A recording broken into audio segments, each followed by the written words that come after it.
ఆ పాట నాకంటే మా మామయ్య మంచిగా పాడతాడు. అంత గొప్ప వ్యక్తి కదా, నేనేదో చిన్న పిల్లని కదా, నాతో అంత క్లోజ్ గా మాట్లాడతారా అని నేను ఐ వోంట్ ఎక్స్పెక్ట్ అన్నట్టు, నేను ఎక్స్పెక్ట్ చేయలేదు. ఈమె గొంతును బాగా ఇష్టపడుతుండే. అంటే అంటే ఇట్లా ఆ రాగటి సిల్కల ఏ పంట వేస్తే ఎట్లా పండుతుందో, అంటే ఏ పంటలు వేసినా కానీ ఎట్లా ఎట్లా ఉరుకుతాయో, నీ రాగంలా నీ గొంతులో ఏ రాగమైనా ఇట్లా పాడుతుంది. నిండు మాసానాడు ఓలచ్చ గుమ్మాడి, ఆడపిల్ల ముట్టేనాని ఓలచ్చ గుమ్మాడి, అత్త తొంగి చూడలేదు ఓలచ్చ గుమ్మాడి, మొగడు ముద్దాడారాలే ఓలచ్చ గుమ్మాడి. నిండు మాసానాడు ఓలచ్చ గుమ్మాడి, ఆడపిల్ల ముట్టేనాని ఓలచ్చ గుమ్మాడి, బట్టలల్లా చుట్టుకొని అయ్యో బట్టలల్లా చుట్టుకొని ఓలచ్చ గుమ్మాడి, బాయిల వారయ్యబోతే ఓలచ్చ గుమ్మాడి, గంగమ్మ కొంగు చాపి ఓలచ్చ గుమ్మాడి, సెల్లేదానమియ మందో ఓలచ్చ గుమ్మాడి.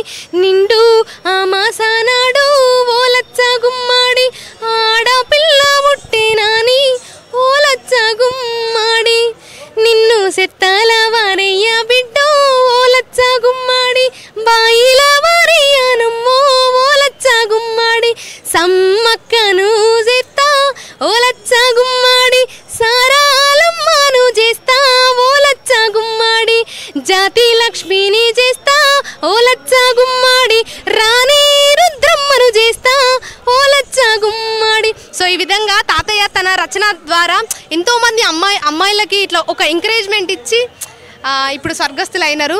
మీలాంటి సింగర్సే తెలంగాణ, అంటే మీలాంటి సింగర్స్ ఇన్స్పిరేషన్ తీసుకున్నటువంటి గద్దర్ గారి ద్వారా ఎంతోమంది ఆనిముత్యాలు తెలంగాణ ఉద్యమంలో ముందుకొచ్చారు.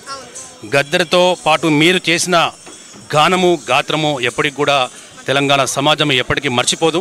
సో గద్దర్ గారు మీతో ఉన్నప్పుడు మీ యొక్క సంభాషణ ఎలా ఉండేది, మీ యొక్క ఇంటరాక్షన్ ఎలా ఉండేది? అంటే నేను నార్మల్గా కానీ ఒక తాతయ్య ఒక మనవరాళ్ళ మధ్య బాండింగ్ అనేది ఎలా ఉంటుందో అట్లనే ఉండేది.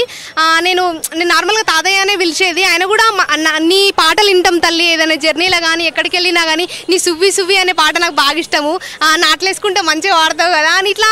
అయితే తను ఏమంటాడంటే ఎప్పుడు ఒకటే మాట చెప్తాడు, ఎప్పుడైనా కానీ అంటే ఈ ప్రకృతి అనేది ఒక మహిళతో పోలుస్తాడు. తను ఎప్పుడు కూడా ప్రకృతిని బాగా ఇష్టపడతాడు. అంటే అడివమ్మ, నేలమ్మ అన్నీ అమ్మనే కాబట్టి ఆయనకు అమ్మ అంటే బాగా ఇష్టం కాబట్టి ఉమెన్ గొంతులో నా పాటలు రావాలని తనకు బాగుండే.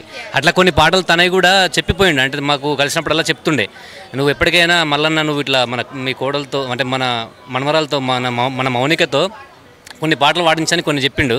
అవి కూడా త్వరలో తీసే ప్రయత్నం చేస్తా. అంటే ఆయన పాటల స్థాయి అందుకోవడం మా వల్ల అవుతుందో కాదో తెలియదు, కానీ తప్పకుండా ఆ ప్రయత్నం చేస్తాము.